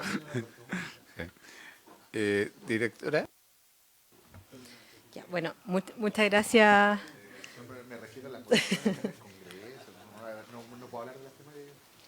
Muchas gracias, presidente. Bueno, respecto a de los útiles escolares y lo que señalaba el senador Castro, ¿por qué no hacemos unas compras descentralizadas y por qué es centralizada? Principalmente tiene que ver con el precio, pero ¿qué me puedo comprometer con los equipos técnicos, considerando que ya estamos en un proceso de licitación que está centralizado nuevamente? Generar un proceso de estudio para ver si es que tiene un impacto significativo de centralizar la licitación, o sea, sí, porque finalmente nosotros conseguimos esos sets de útiles a un precio que es bastante más económico por el volumen que tiene y la cantidad de sets de útiles escolares que compramos. Pero sí me puedo comprometer para poder evaluarlo con el equipo más técnico, si es que tiene alguna diferencia importante y poder tomar, si es que no tiene una diferencia de precio significativa, que a lo mejor la licitación se pueda dividir quizá en 3/3 del país, como lo hacemos en otros procesos de licitación. Así que lo tomo como el punto. Bueno, y como dijo el senador Espinosa, nosotros solo el programa de alimentación, que efectivamente hemos hecho hartos cambios en varias regiones, incluido también en Atacama, y estamos trabajando harto con la incorporación de la pesca artesanal, hemos estado con otras instituciones que también han apoyado en esto, así que hemos buscado la forma, porque lo que queremos es que los niños coman, y que coman en el colegio y también coman en el jardín. Y ahí es donde tomo lo que dijo la senadora Proboste. Primero, aclarar que el protocolo de alimentación inclusiva es un protocolo que viene del año 2017. La diferencia es que Junji tenía un nombre, Integra tenían otro nombre, eran protocolos que iban hacia el mismo objetivo y que justamente lo que buscaba en este año, desde el año 2017, era considerar aquellas alergias alimentarias que en ese minuto no estaban consideradas, incluso alimentación que ya no era por temas médicos, sino por opciones alimentarias como dietas restrictivas, por temas religiosos, alimentación vegana, vegetariana. Era así de amplio el protocolo que existía. Cada institución tenía un protocolo. Lo que hizo la subsecretaría de Párvulo fue hacer un protocolo único para ambas instituciones, pero eso lo recoge a través de un problema que se nos estaba generando en los jardines infantiles, porque estaba demasiado amplio el protocolo. Eso significaba que por opciones alimentarias, o sea, a un niño no le gustaban las lentejas, llevaba su termo. Y era así de amplio que estaba hasta... O su pote, claro, y que además el pote no necesariamente cumplía con todos los requisitos de inocuidad. Se acota solamente a temas médicos. Ahora, JUNAEP entrega alimentación en la mayor cantidad de los casos que tienen algún tipo de intolerancia a la lactosa, algún tipo de enfermedad como celíaco o distintos tipos de enfermedades. La JUNAEP hace las adaptaciones, más del 90, son como 7.000 niños y niñas a nivel nacional que necesitan adaptación alimentaria. De esas 7.000, más del 92% aproximadamente, JUNAEP se hace cargo de esta adaptación. Alergia al huevo, alergia a la selga, alergia a los chocolates, esos son los que recuerdo en este minuto. Pero hay algunos tipos de alimentación que no nos podemos hacer cargo, que son aquellas alimentaciones que son altamente que en la cocina pueden ser altamente contaminantes. Hay enfermedades muy particulares, alergia o por ejemplo alimentación en base a sonda, que son situaciones más médicas, o niños y niñas que tienen algún tipo de alergia, múltiples alergias alimentarias que todavía no está detectado cuál es el tipo de alergia y por tanto no se nos puede indicar como institución cuáles son los productos que puede o no puede comer, y ahí es donde las familias llevan la alimentación. Ese era el objetivo de la alimentación inclusiva, pero también nos han aparecido, y que es parte hoy día de las revisiones que estamos haciendo con los equipos técnicos, es aquellos niños que son algún niño TEA que no come ciertos productos o alimentaciones, y eso es lo que estamos pidiendo nosotros, regularlo con certificado médico, qué es lo que puede comer y qué es lo que no puede comer, porque hay adaptaciones que nosotros podemos ir haciendo. Entonces, y parte de las conversaciones que tuvimos también el otro día con los gremios de las trabajadoras de jardines infantiles, que nosotros queremos reducir al máximo este porcentaje de niños a los que no estamos llegando, porque muchas veces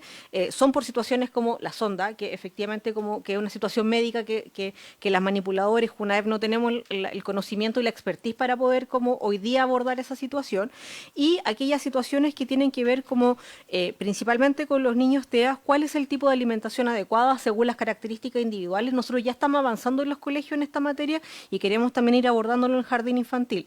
Es un porcentaje menor, pero hay que ir mirándolo. La mayor cantidad de adaptaciones los hacemos en los colegios. De hecho, desde el 2023 hemos incorporado mejorado las fórmulas de inicio para que ya en los jardines infantiles, las salas cunas, no tengan que llevar las leches que antes tenían que llevar si no podían tomar la leche del jardín, tenían que llevar la familia su leche. Hoy día ya no tienen que llevarlo porque el jardín infantil lo considera. Entonces, JUNAEF está avanzando en la mayor cantidad de enfermedades y adaptaciones posibles.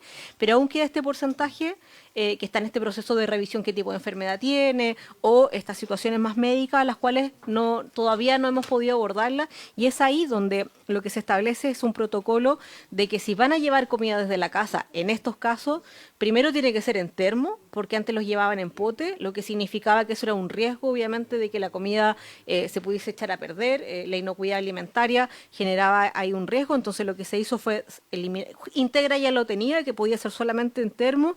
Junji permitía los distintos tipos de pote, hoy día son solo termos, son termos que incluso conversando con el Ministerio de Salud nos dijo qué tipo de termo es, y JUNAEF va a proveer ese termo para que sean aquellos casos donde no podemos llegar, nosotros entreguemos el termo específico que necesita la familia, que cumpla con las características de inocuidad alimentaria, pero este porcentaje de que todavía no podemos hacer las adaptaciones en el jardín infantil por las situaciones que le nombro, que son situaciones muy excepcionales, porque la mayor cantidad de alergias alimentarias nosotros como institución nos hacemos cargo y generamos la adaptación en el propio establecimiento. Gracias, directora. ¿Ministro? Sí, muy breve, siguiendo con el mismo punto. Nosotros tuvimos una reunión antes de ayer con las agrupaciones de jardines infantiles, BTFs, Junji Integra, todas.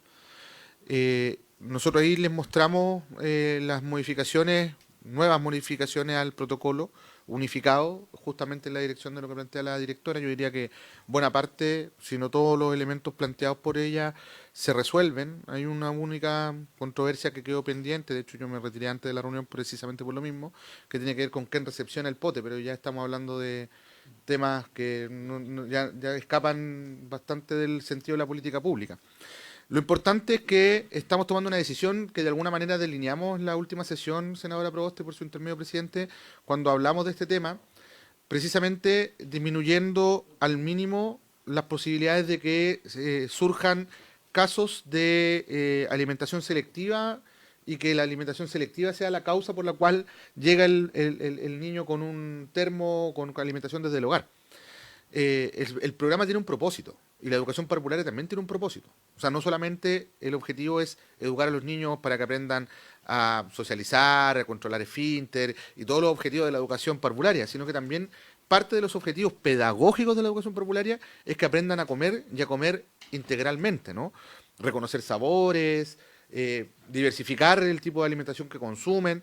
La senadora Proboste lo decía por su intermedio presidente, yo también he escuchado muchos casos de eso, donde finalmente con el pretexto de la alimentación inclusiva, al final del día lo que llega habitualmente es el pote con arroz y hamburguesa, o con pollo con qué sé yo. Entonces, no vemos que efectivamente ahí haya una adecuación alimenticia que tenga que ver con algún tipo de dificultad médica necesariamente.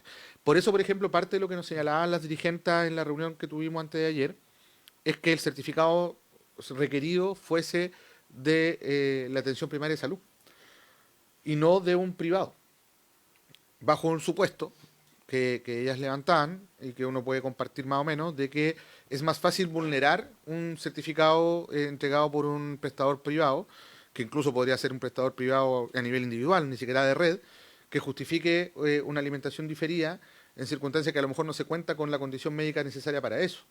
A diferencia del CEFAM, que está obligado a llevar el proceso de control del niño sano y que le hace un seguimiento en general a los niños de nuestro país, y es bueno, digamos. Entonces, nos parecía que era una buena indicación para efectos del protocolo, lo estamos estudiando para incorporarlo. Y otro elemento significativo que tiene que ver con la recomendación de la autoridad sanitaria, que nos decía que para efectos de la inocuidad alimentaria, lo adecuado no era el pote y trasvasije, sino que lo adecuado era el termo cerrado y que solo se abre al momento de consumir la alimentación. Mientras menos movimiento de la alimentación de un lugar a otro haya, mejor. En ese sentido, entonces, y dadas las especificaciones técnicas que nos entregó la autoridad sanitaria, la JUNAEB, a través de la JUNAEB, con gestión con las empresas, y dado que la cantidad de casos son muy pequeños en relación a la magnitud total de los niños que se alimentan en el programa de alimentación parvularia, es que las propias empresas van a disponer de los termos con las características técnicas que la autoridad sanitaria nos ha recomendado, para que las familias no tengan que incurrir en ese gasto, porque un termo de esas características que cumpla el estándar requerido, es decir, que sea capaz de conservar la temperatura durante X periodo de tiempo, que es lo que demora a los niños entre que llegan al jardín y la consumen, está por sobre los 20.000 pesos mensual, o sea, 20.000 pesos el valor del termo. Entonces, para algunas familias, sobre todo por el tipo de población que atiende en nuestro sistema, podría eventualmente llegar a ser privativo y no asequible. Entonces, también se ha tomado ese resguardo para efectos de que puedan llegar las herramientas necesarias a todos los hogares. Bien, gracias, ministro. La última consulta, porque tenemos que pasar al otro tema antes de que nos pille la hora. Vamos a pasar para ponernos de acuerdo, ministro. Las becas de los computadores, las TIC. Habíamos conversado en algún minuto de poder ampliarlo esto en los particulares subvencionados, que ahí es donde se produce un problema, porque en lo público al 100%, pero en los particulares subvencionados muchas veces tenemos casos de que quedan un par de niños sin, y es bastante discriminatorio, y las diferencias socioeconómicas tampoco son tan, digamos, tan grandes como para no poder avanzar en ese sentido. Sí, muchas gracias, presidente. Bueno, beca TIC ya estamos en proceso de entrega. Hoy día que están en vacaciones y tenemos que tener un receso, sin embargo los computadores están todos en el país ya, estamos a la espera de que vuelvan el día lunes y retomamos la entrega en aquellas regiones donde siguieron con clase y se postergaron las vacaciones, se han seguido entregando, así que ese es un programa que está funcionando, solamente con que tuvo que limitar el tiempo mientras estaban de vacaciones de invierno. Nosotros estamos esperando el mes de mayo para poder evaluar cuántos son los niños y niñas que quedaban fuera por cada región, porque parte de lo que nos permitió también la ley de presupuestos, poder conversar con los gobiernos regionales, la posibilidad, si también les parecía interesante a los gobiernos regionales, entendiendo la autonomía que tienen, de poder complementar los establecimientos subvencionados. Ya iniciaron las conversaciones principalmente los directores regionales con cada gobierno regional, están en ese proceso hoy día conversando con ellos, ya tenemos al menos la información de cuántos son y estamos en esas conversaciones. Hoy día todavía no hemos podido cerrar ninguna conversación con un gobierno regional que no haya permitido o que esté interesado. El año pasado sí fueron varios, Antofagasta, Valparaíso, creo que Arica, me parece, pero al menos Antofagasta y Valparaíso estoy segura de que fueron parte y complementaron el programa en aquellos establecimientos de educación subvencionada con características muy similares a las que nosotros tenemos hoy día. Así que estamos a la espera de poder concretar con los gobiernos regionales, pero las conversaciones ya se iniciaron con ellos para poder llegar al grupo de estudiantes a los cuales no estamos llegando. Muchas gracias, directora. Agradecerle la presencia y las aclaraciones en temas que nos competen. Entonces, vamos a pasar al tercer punto, que en el fondo son los dos proyectos que se aprobaron en la sala. ¿Va a dar cuenta? Ya. Para que, más o menos el estado en el cual se encuentra. Sí, efectivamente, presidente, se trata de los proyectos de ley. Uno que modifica diversos cuerpos legales con objeto de facilitar la creación de nuevos establecimientos educacionales, y el otro es el proyecto sobre convivencia, buen trato y bienestar de las comunidades educativas, que corresponde a varios boletines refundidos. En cuanto al primer proyecto, que también se ha conocido, se le ha denominado como proyecto sobre demanda insatisfecha, en ambos casos están los textos comparados en las carpetas de la senadora y de los senadores. Se presentaron 16 indicaciones. Se presentaron 6 indicaciones del Ejecutivo, 3 de la senadora Pascual y 7 del senador Sangüesa. Este proyecto, dentro de las indicaciones que presentó el Ejecutivo, se acompañó un informe financiero en relación con cuáles eran las implicancias que tenían esta indicación en el presupuesto fiscal. En la conclusión de este informe financiero, luego de desarrollar cuáles son los principales contenidos de las indicaciones, cuáles son las funciones, las misiones que va a realizar el Ministerio de Educación, se dispone, y leo textual, que el efecto sobre el presupuesto fiscal de las indicaciones relacionadas con la demanda insatisfecha y la oferta educativa es de carácter indeterminado, dado que dependerá de los resultados de los estudios que se realicen y si ello conllevará el ingreso de nueva matrícula al sistema o solo una relocalización de la misma. Y agrega que, en relación a otras indicaciones, al ser de carácter normativo, no erogarán un mayor gasto fiscal. Hago esta precisión, presidente, porque este proyecto, el de la demanda insatisfecha, una vez que sea evacuado por esta comisión, que sea despachado por la comisión, debe de ser remitido a la Comisión de Hacienda. Por esa parte del informe, porque eso es distinto de el no tener carácter, el ser de carácter normativo. Y respecto del segundo, el proyecto sobre convivencia, ahí se presentaron un conjunto de 72 indicaciones en la forma que luego son redactadas, por decirlo de alguna forma. La senadora Pascual presentó 5, la senadora Proboste presentó 8, el senador Sangüesa presentó 19 y el Ejecutivo presentó 22 como conjunto de indicaciones. Eso no significa que luego, al ser ubicadas en los artículos que modifican, llegamos a una cifra distinta que la cifra de 72. Acá también el Ejecutivo, junto con, en su informe financiero, con destacar todas las principales adecuaciones que se proponen, concluye en su informe financiero de que, considerando el carácter normativo de las indicaciones y junto con el hecho que las funciones y acciones establecidas serán con cargo a la dotación y recursos vigentes del Ministerio de Educación, del Ministerio de Seguridad Pública y del Ministerio de Trabajo y Previsión Social, no tienen mayor gasto fiscal, no erogaron mayor gasto fiscal, y por lo tanto el envío a la Comisión de Hacienda en principio no sería pertinente, sin perjuicio que, como me agota Carlos, podría tener un mayor costo en una cifra menor de 45 millones de pesos. Sí, eso es, presidente. ¿Es el de convivencia? Ese es el de convivencia escolar. Ministro.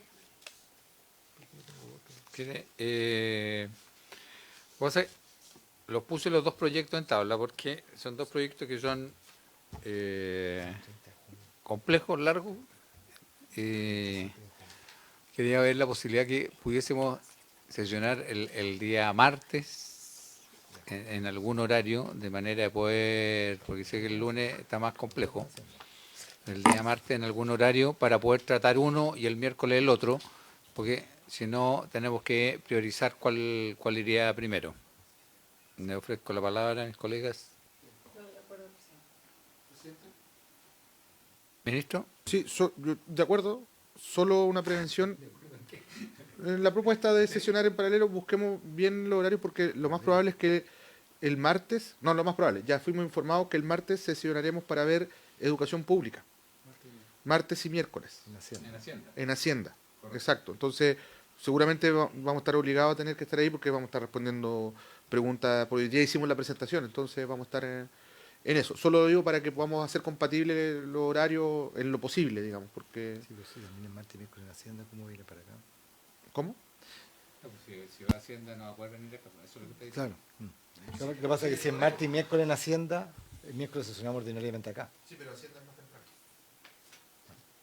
¿Los 2 días? O sea, depende del horario. El horario de Hacienda es de 10 y media. De 10 y media a 12. 12 y media, pero... 12 y media. O sea, podría ser el martes de 12 y media a 14. El martes, sí. O de 3 y 4, otra entre 3 y 4 tarde. Y presentamos los dos. Pero vean, yo no tengo problema. De las 12 De 12 y media a 12. Martes para uno de los dos proyectos, 12 y media a 2. ¿Sí? Presidente, ¿Tiene problema? ¿Cuándo? Martes. El martes de 12 y media a 2. Ok. ¿Sí? ¿Podría? Ya. Exacto, ya. Entonces vamos a citar el martes de 12 y media a 2 en un proyecto y el miércoles el otro. ¿El papá de qué? No, Sergio Páez.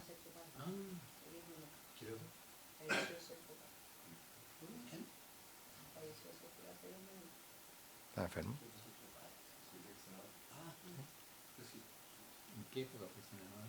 Del 90. También del 2002. Por la 10ª región de la fecha. ¿Ministro? Sí, solo para efectos de tener claridad metodológica. La idea es que podamos presentar, responder preguntas. ¿Cuál va a ser la metodología de los 2 días? Porque ambas discusiones ya hemos tenido audiencia, hemos escuchado. ¿Discusión de indicaciones? La idea es comenzar a votar después de la presentación del ministro. Porque la idea es que presenten haga una presentación de sus indicaciones y de ahí comenzar a votar. Hasta total de acuerdo. ¿Ah? En realidad son poquitas, pero convivencia no es tampoco. Es que en convivencia son hartas. Son 72. En demanda insatisfecha yo creo que podemos andar rápido. En convivencia, presidente, son 72. Sí. En demanda insatisfecha son 16. Claro. En demanda insatisfecha yo creo que en 2 sesiones la sacamos. ¿Cuál es el orden? ¿Martes, convivencia o demanda? Ya que ganó el hijo Nosotros preferimos ver apertura el martes, que es una sesión más corta, y dejar la sesión más larga, que sería el miércoles, para convivencia. Ya. Demanda insatisfecha el martes. Demanda insatisfecha el martes y convivencia el miércoles. Ya, perfecto. ¿Bien? Sopa, ¿Acordado? Ah, sí. Las 2 sesiones serían en el mismo horario, entonces, 12:30 a 14 horas, en esta sala, obviamente. No, la del miércoles a las 12. Perdón, 12 a 14 y la otra 1 hora y media y 2 horas. Sí. Convivencia. Perfecto. Habiéndose cumplido el objeto, se levanta la sesión.